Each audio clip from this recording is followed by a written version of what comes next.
Gift കൊണ്ട് തരൂ. അതുകൊണ്ടാ ഇതൊക്കെ ഞാൻ തലയിൽ വെച്ചോണ്ട് വേർത്തൊളിച്ച് വരണേ. ഇനി ഒരെണ്ണം കൂടെ ഉള്ളൂ. ഇത് കഴിഞ്ഞിട്ട് അടുത്ത് എനിക്ക് എടുക്കാൻ പോകണം.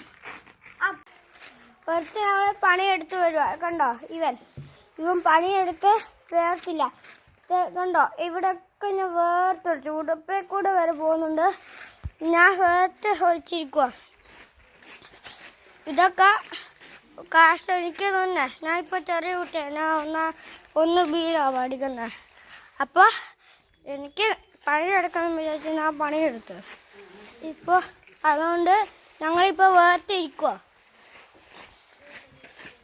ഇപ്പോൾ ഞങ്ങൾ വെറുതെ വീട്ടിൻ്റെ ചുറ്റും ഇവിടെ നടക്കുക വെറുതെ.